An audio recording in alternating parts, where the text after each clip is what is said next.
পাক্কা tilapia.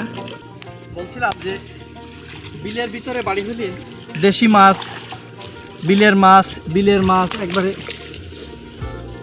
Fresh চাষবিহীন মাছ খাওয়া যায়। কই মাছ উঠছে এবার, ওই তেলাপিয়া কই মাছ খাই। পাক্কা তেলাপিয়া,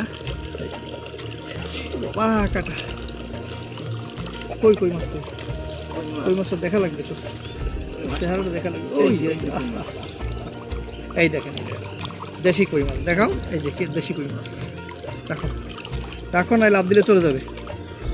যে এই যে মাছগুলো পড়ছে না, এগুলো সম্পূর্ণ হচ্ছে এই জায়গায় আমি যেখানে দাঁড়ায় আছি, এই আমার ভেড়ির উপরে ছিল প্রায় 1.5 হাতের মতো পানি। আর এই বন্যা টোটাল বিলটাই আমাদের বুড়িয়ে গেছিলো। আমি কিন্তু ভিডিওতে আগেও আপনাদের দেখাইছি। আর ধারণা করছিলাম যে চিংড়ি মাছ, অর্থাৎ ঘের থেকে যে চিংড়ি মাছ বের হয়ে গেছে সেই সব চিংড়ি মাছ এখানে পড়ার কথা ছিল বা পড়বে বলে ধারণা করছিলাম। কিন্তু যেহেতু এখানে শ্যাওলা কচুরিপানা আর পানি নষ্ট হয়ে গেছে, এই জন্য এই মাছগুলো হয়তো বা মারা গেছে, না হয় বের হয়ে চলে গেছে, কেমন হবে।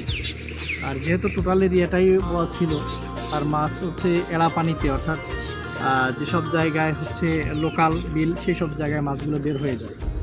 এই জন্যই মূলত এর ভিতরে মাছ নেই। আমার যে এই পুকুরে দেওয়া যে মাছ সেগুলো বের হয়ে গেছে, আর যা বাইরে থেকে আসছিল সেসব মাছ বের হয়ে গেছে। তার ভিতরে কিছু কই মাছ আর কিছু তেলাপিয়া আর এই ছোটো যে মলা মাছগুলো, এই মাছগুলোই এখন বর্তমানে আছে পুকুরে।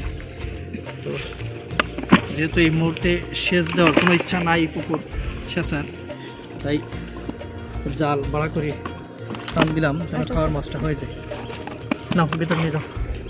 তো সবাইকে অসংখ্য ধন্যবাদ আমাদের এই ভিডিওটা দেখার জন্য। সকলকে আবার অভিনন্দন জানিয়ে আজকের ভিডিও এখানে শেষ করছি। দেখা হচ্ছে পরবর্তী কোনো সময়।